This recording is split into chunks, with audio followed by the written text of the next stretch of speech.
sure you'd appreciate that one of the plans of Allah Almighty is to create challenges within our lives, every single one of us. So if you're seated here today, I guarantee you that every single one of you faces, has faced, is facing, shall face challenges. I need to heal from the wounds that I have.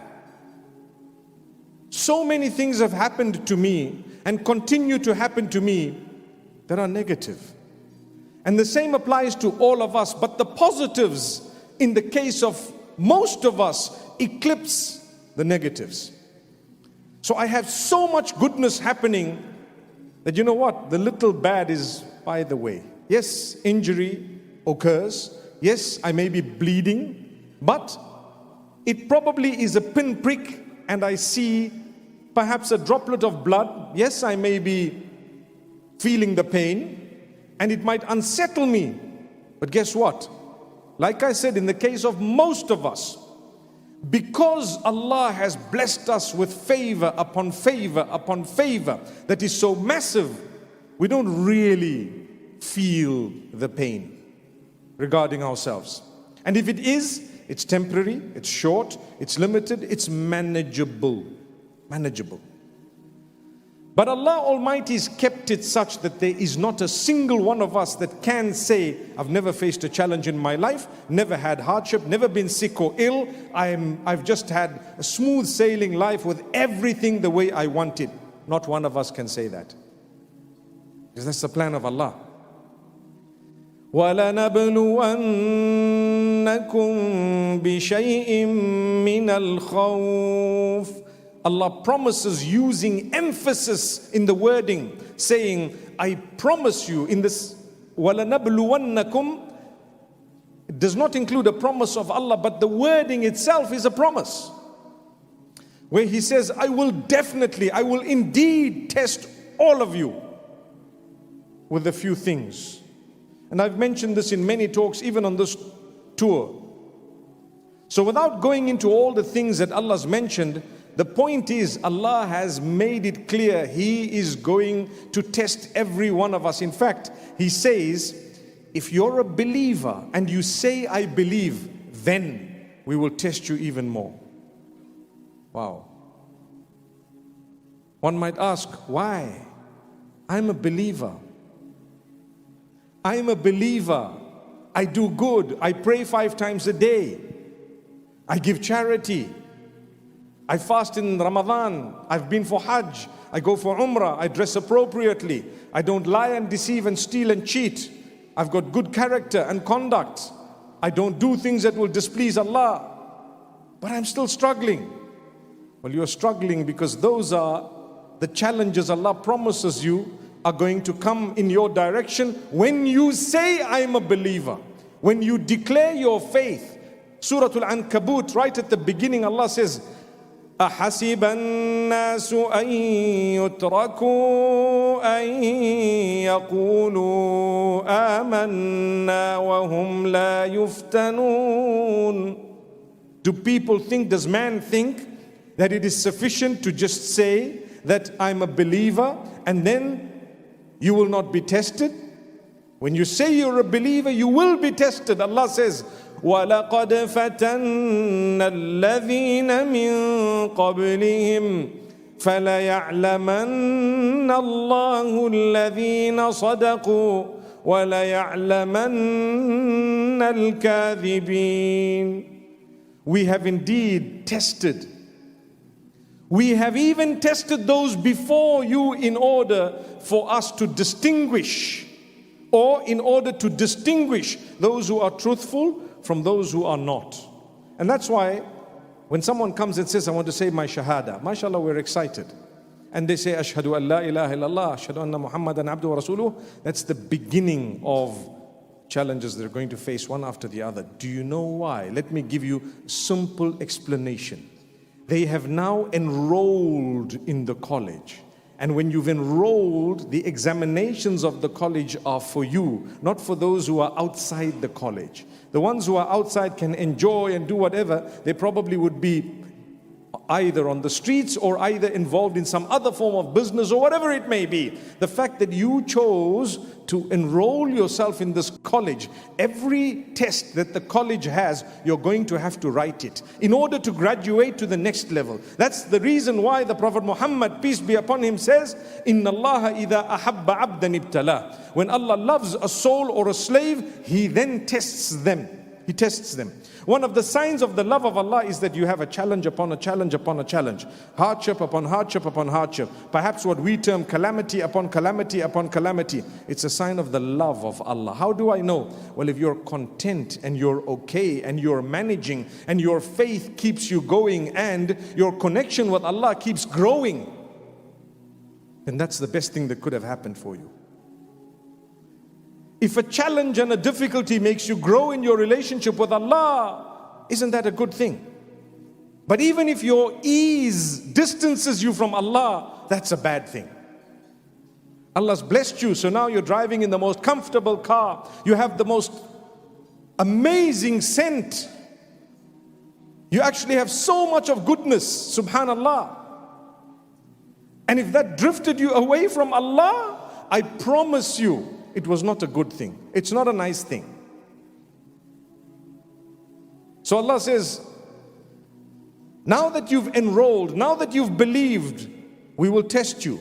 And when we love you, we will test you. And one more thing, Inna Allah idha ahabba abdan ibtalah, we heard that already. But عظم الأجر مع عظم الابتلاء. The greater reward comes with the greater test. Were you patient? How Allah tested you with something big, your reward is far greater than mine. When Allah tested me with something small, exactly the example of the college I said moments ago, you don't just go on a street outside the college, hey guys, and you're looking at random people walking on the platform or on the pavement and say, come here, we have an O-level exam, we'd like you to write it. They'd look at you and say, are you mad, man? Are you crazy? They won't write the exam. They did not enroll in the college. And then when you've enrolled, there are small tests and small exams. They bring about small qualifications.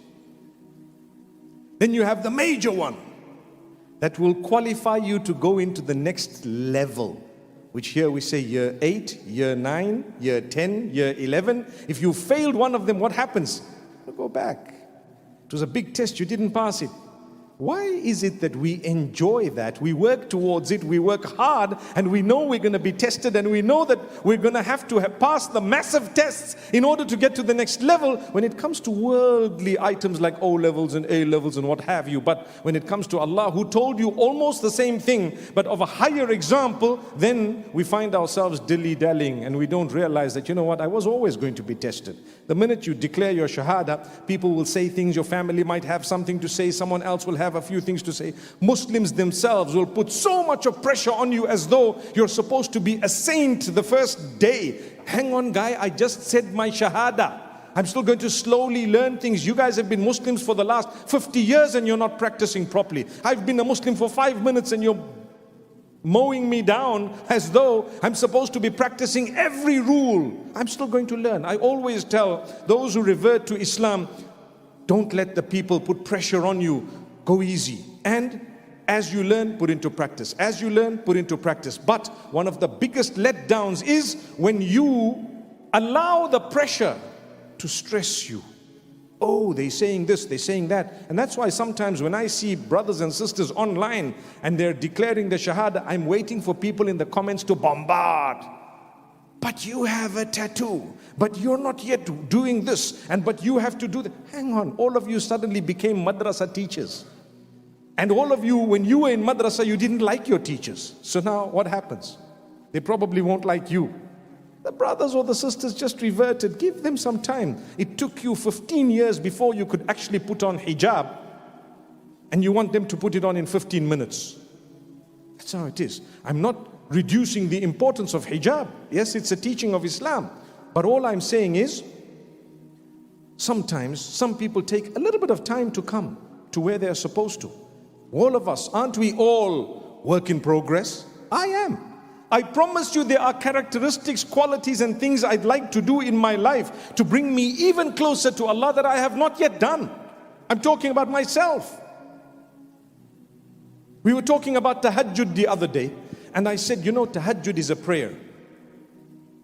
Is it compulsory? No, it's not.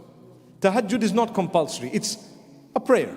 It's a voluntary prayer that can be said or read or fulfilled or prayed prior to Fajr, before the time of Fajr comes in. It's not compulsory, but Allah loves it so much that after the compulsory prayers and the witr, that is the most important one. And I said, Tahajjud is a prayer that Allah Almighty chooses whom He wants to fulfill it. So Tahajjud is by invite only. That's what it is. It's by invite only. If Allah's invited you for it, you will fulfill it. If you have not fulfilled it, you were not invited. That's a prayer, Tahajjud. So if you've ever gotten up prior to Fajr and some urge has come within you to say, let me just wash, make wudu, and let me do some Tahajjud, whether it's 2 or 4 or 6 or 8 units, let me do Tahajjud. You need to know that Allah has selected you and chosen you. That's why you are there. And sometimes Allah invites you by virtue of a problem He put in your life. It's a massive thing, and I say, I'm going to get up for Tahajjud and cry. It was Allah saying, I love you. I want to do something to you in a way that you're going to get up tomorrow morning for an invite-only act of worship. Subhanallah. So anyway, when I was mentioning this is all part of healing the Ummah. So when you have issues, this is also one of the ways of healing. We get up and we extra prayer for Allah. And inshallah, we will reap the benefit of it. But the point I wanted to raise was, people thought in the crowd, and a young lad came up to me, and this is why I say, and I repeat, that if I'm encouraging you to do Tahajjud, it does not mean that I'm a regular on it. This guy must be so holy, so pious. Well, I eat all the steak pies, so yeah, pious. But in all honesty, we are trying. Yes, we try. Sometimes we do it, and a lot of the times we don't. It's a voluntary prayer. But I still need to encourage everyone, because you know what? By encouraging others, you get a full reward of everyone who did it as a result of that encouragement. So I'm probably in the best business. Why did I decide to join Abdullah Aid as an ambassador? Because of the same reason.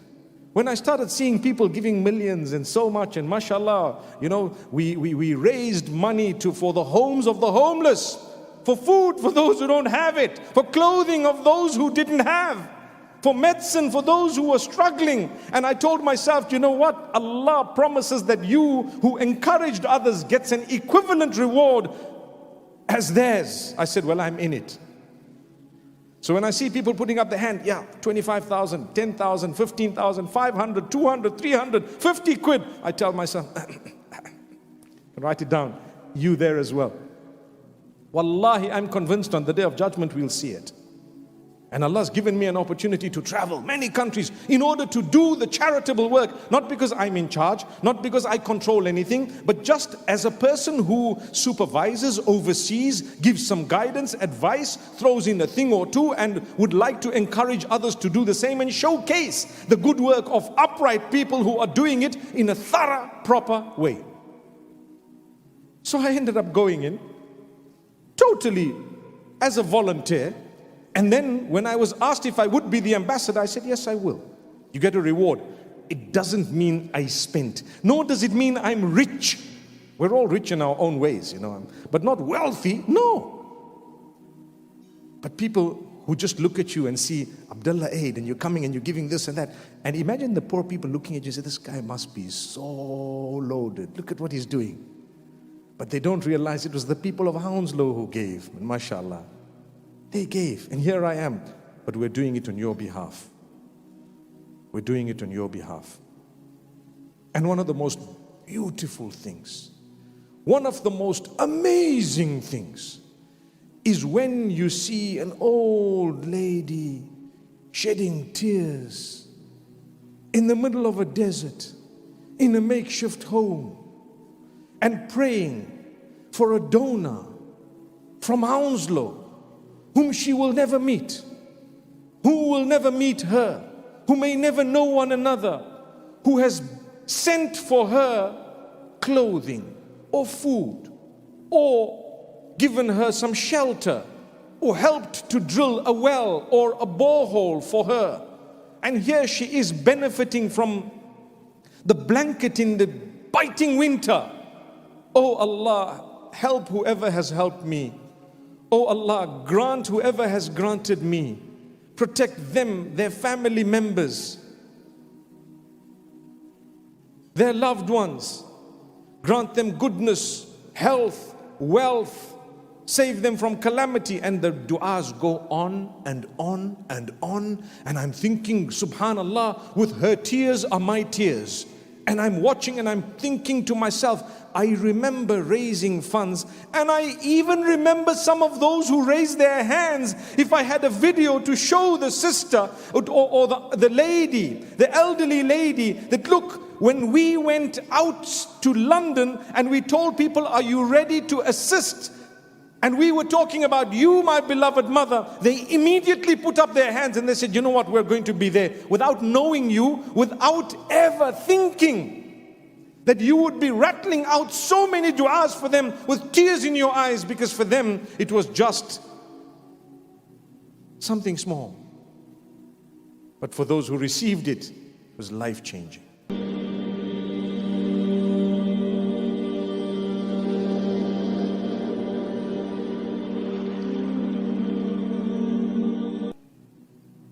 Healing the Ummah. Congratulations. Every one of you who's attended today, by virtue of you purchasing a ticket, you've already supported the same lady and the likes of her. Because the proceeds go to charity. People say, I wonder how much Mufti Menk charges for an event. You can hear it here and now. Zero. If anything, I would pay to facilitate something that happened from my own pocket. We don't need that money. We'd like to give. So whatever the rumors might be on earth, leave it be. People say, why don't you respond? I have sometimes, like what I did today. But we have a limited life. I have a few days left on earth, and so do you. In this short time, I want to pack away as many good deeds as I can, in as many ways as I can, so that when I leave this place, I would have sown as many seeds as possible that will bring back to me a reward even after I've died. Life is limited. But if I'm going to spend it responding this one, the other one, someone was telling me, you know, you probably have about 1 million people who talk rubbish about you. I said, you know, it would take me 12,000 years to respond to each one of them. What on earth? Meaning a long, long time, by the way. May Allah Almighty grant us ease. So healing the ummah by reaching out to them. But going back to what we were saying right at the beginning, do you know, every one of us needs to heal as well. I need to heal. You need to heal. How do we heal? Point number 1, develop a connection with your Maker. Make sure that He is the first port of call. You have a problem, oh Allah, help me. Ask Him again. Ask yourself, how can I improve myself? I'm going to change this and this and this for the better.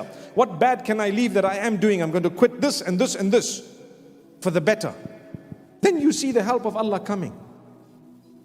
And sometimes then you may not see directly the help of Allah. Allah leaves you for a while, because what do you need to do now? Part of plugging in with Allah is to cry to Him. To cry to Him and be consistent and thank Him for putting you into a situation where it helped change your life for the better. Many people found the masjid, and they found prayer, and they found goodness, and they found charitable causes after a huge calamity came in their direction. Abdullah Aid itself was life-changing for the founder.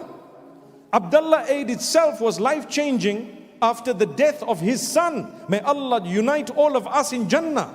Abdullah Aid brought the man to the masjid, brought the man to charitable causes, and today, in so many countries across the globe, tens of thousands, if not hundreds of them, have benefited as a result of what Allah did to one child by taking his life away, Abdullah.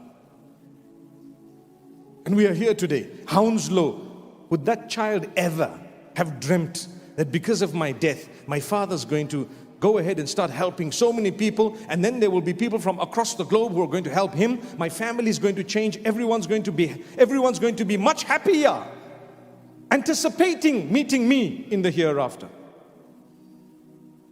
Healing the ummah. Allah will heal the ummah in His own unique way. Call out to Allah. Cry to Him. Don't underestimate. And when something comes to you, you have no control over, and it is a calamity, first things first, thank Allah. Why? Number one, a believer is taught to always consider the fact that it could have been worse. Major car accident. We lost 3 relatives, 3 family members. Oh Allah, I thank you that it wasn't all 5, at least 2 survived. Inna lillahi wa inna ilayhi raji'un. And I ask you to grant those who passed on the rank of martyrdom. People have diseases, sicknesses, terminal illness, cancer it may be, and so on. I remember a brother coming to me saying, you know what, I contracted AIDS. I said, my brother, I'm so sorry. I gave him a big hug and I told him, I don't know, I want to tell you, he says. I said, I don't need to know. He says, I want to tell you. But I want to ask you a question or two. Healing the ummah. You could have AIDS, you could have whatever. I'm here to be of help. I'm here to help you heal. I don't care where you've been. Where you've been is your past. And the brother told me, I am a hafiz. Memorize the Quran. One day, I did an act that didn't last more than a minute. 6 months down the line, I started feeling unwell. And I traveled to a certain country. One of the requirements of the visa was that you need to have an AIDS test. And I tested positive and I froze. I knew where it came from, and I've never done it more than once in my life. But the question I have for you is, will Allah forgive me? May Allah grant him Jannah. He passed on. We used to call him Al-Hafiz. After that, I used to call him Al-Hafiz. And the circle of friends, we used to call him Al-Hafiz. The reason is reminding him about the good he's done. He's a Hafiz. He did a lot of good. I told him, Habibi, Allah's probably already forgiven you.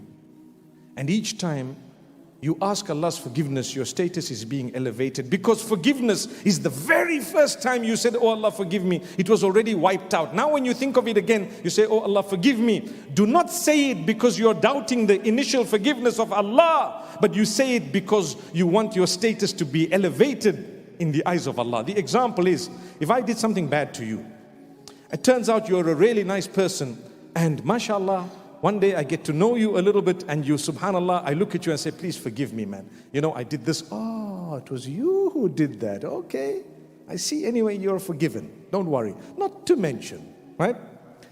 And you see me 3 days later, you look, and because of how bad the thing was, you know, I told you it's okay and you're forgiven, but you look at me and say, hey man, forgive me. You know, I feel so bad. Every time I look at you and I think of it, just forgive me, man. I'm not saying it because you didn't forgive me, but because I remembered it again. And you say, no, it's okay, man. And then each time you see me again, you say, you know what, I feel so bad. What? Relax, calm down. It's okay, it's okay. In our language, chill, man. But in the eyes of Allah, the first time you sought forgiveness, you were forgiven. After that, don't doubt the mercy of Allah. That's shaitan's plot to come and make you think what I did was really, really bad. And if Allah forgave you, you may have to live with the consequences of what you did. Someone chops their hand off. Someone, for example, typical example, you tattoo yourself with permanent tattoos, which Islam does not allow. And so you come up with these permanent tattoos, mashallah. You either converted to Islam or reverted, or what you did is you asked Allah's forgiveness because you realized you did it in your jahiliyyah. I had a major problem being a counselor of someone, let's not say the gender, someone who tattooed the name of their partner in a very awkward place. And so what happened, and it's a true story. I tell you because out of love, some people do things with crazy. They don't realize, listen, this is out of it. Do not do this. They broke up after some time. This person ends up getting married, mashallah, tabarakallah. Lo and behold, each time they see somebody's name down there and they're wondering what's going on. That is absurd. But I want to tell you, healing the ummah, shouldn't someone like myself address the person to say, it's not the end of the world. It's not the end of the world. Mistakes happen. You pay a price. Yes, you do. You pay. But we are here to help you heal, insha'Allah. We will tell you, Allah will forgive you. Human beings may not forgive you. It's a problem. So, this brother who came to me passed on some time later, but he became a beautiful brother. He told me, can I be imam? Can I actually be imam? I said, why not? Why not? I mean, what happened in the past is the past. Today you might have the syndrome and you might know you're terminally ill, but you're the imam. It's okay, come, you lead us. And I know for a fact this brother was so remorseful that probably his tawbah was more than all of ours in sincerity. And I told him at that time, when this had happened, medication for that particular virus was not as good as it is today. Today you could live a lifetime, meaning much longer. And I told him, my brother, do you know how favored you are? You're a person who has a terminal illness. It's as though Allah is giving you time to say, just prepare because you're coming back to us in a short time. It is better than one who suddenly goes and they were not prepared or they were doing something devilish or wrong. May Allah forgive all of us and grant us a beautiful, wonderful death. You want to die in salah, in sujood. Let me ask you the question. How many of you would love to die while you were praying in sujood? Put up your hands. There we go, all of us. Well, if you don't pray, what's the probability of that?